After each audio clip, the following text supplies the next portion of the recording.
இது மகிமை நேரம். மகிமை டிவி நேயர்களை அன்புடன் வாழ்த்துகிறேன். மகிமை நேர நிகழ்ச்சிக்கு உங்களை அன்புடன் வரவேற்கிறேன். நாம் தொடர்ந்து விட்டு விலகு என்ற தலைப்பின் கீழே தியானித்து வருகிறோம். ஆவிக்குரிய வாழ்க்கையிலே நாம் வளர வேண்டும் என்றால் ஒரு சில காரியங்களை நம்மை விட்டு விலக வேண்டும்.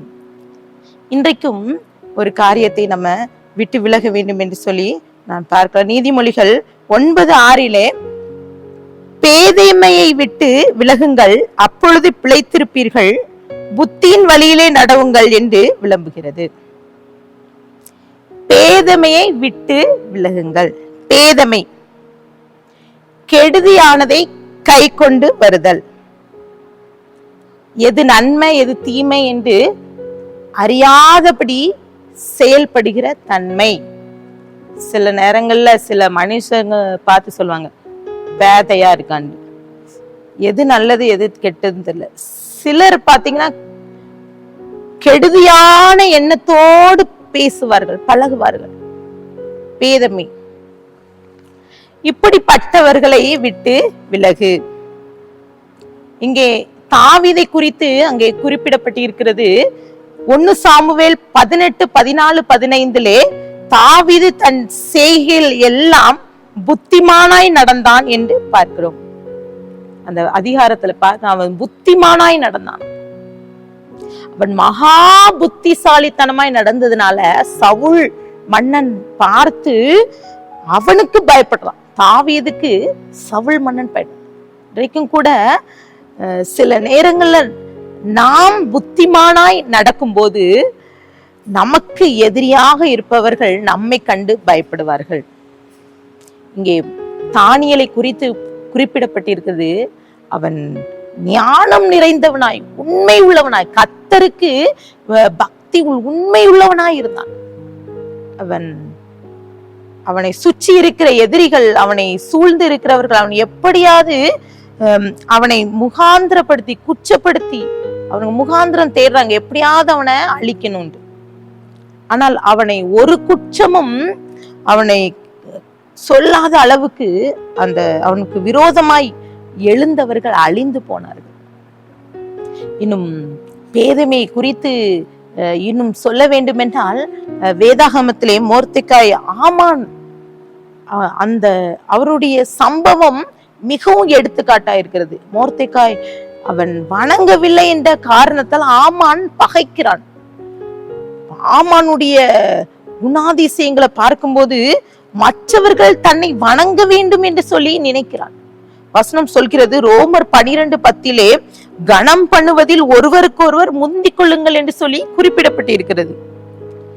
இன்னும் 2 தீமோத்தேயு 3:2 கடைசி நாட்களில் மனுஷர்கள் தற்பிரியராயும் தன்னை பிரியப்படுத்துகிறவர்களாக இருப்பார்கள் என்று சொல்லி குறிப்பிடப்பட்டிருக்கிறது.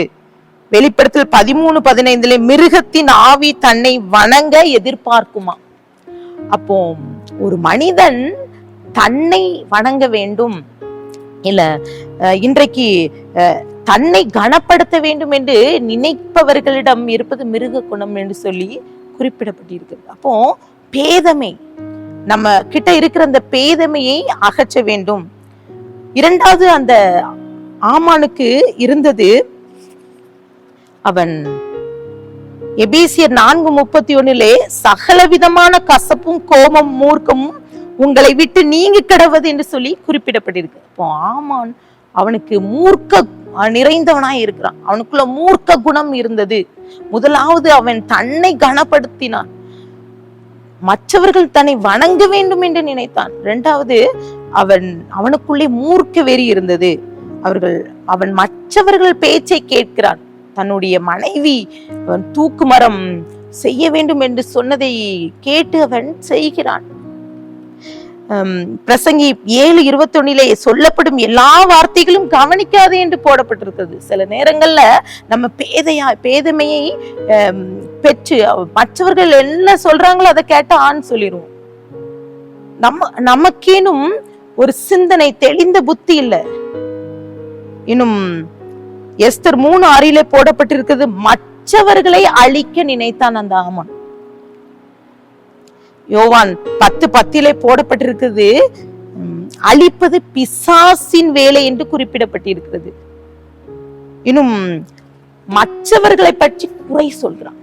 சில மனுஷங்க பாத்தீங்கன்னா யார பார்த்தாலும் குறை, அவங்கள யாரானாலும் குறை சொல்வதுதான் அவங்களுக்கு வரும். பேதமையா நமக்குள்ளே நம்மை அறியாமே சில நேரங்கள்ல பேதமை நமக்குள்ளே இருக்கிறது. யாக்கோபு 5:9 ஒருவருக்கொருவர் விரோதமாய் முறையிடாதீர்கள் என்று குறிப்பிடப்பட்டிருக்கிறது. கலாத்தியர் 5:15 நீங்கள் ஒருவரை ஒருவர் கடிந்து பட்சித்தீர்களானால் அழிவீர்கள் என்று போடப்பட்டிருக்கு. மற்றவர்களை குறித்து பிறரிடம் குறை சொல்லக்கூடாது எனும்.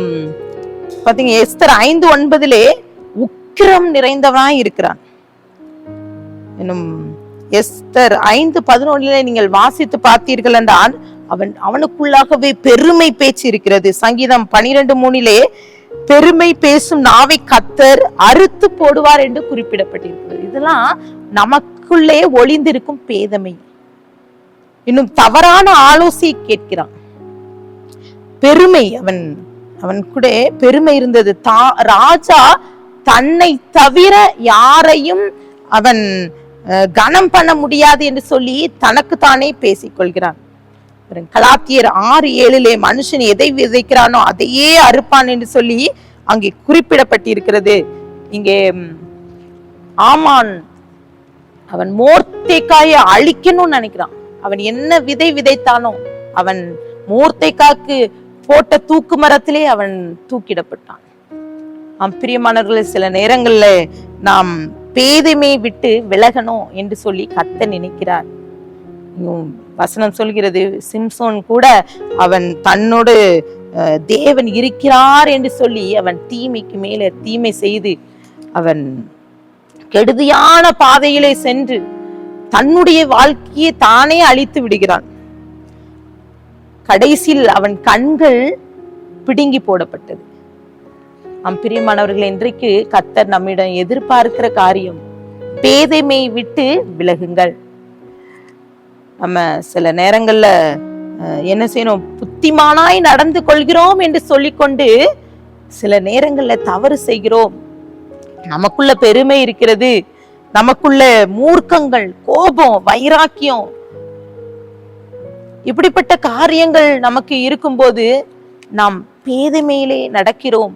இதை விட்டு விலக வேண்டும் என்று சொல்லி கர்த்தர் இன்றைக்கு நம்மோடு பேசல. இந்த 2வது நாளிலும் கூட நம்மை விட்டு விலக வேண்டிய காரியம் பேதமை.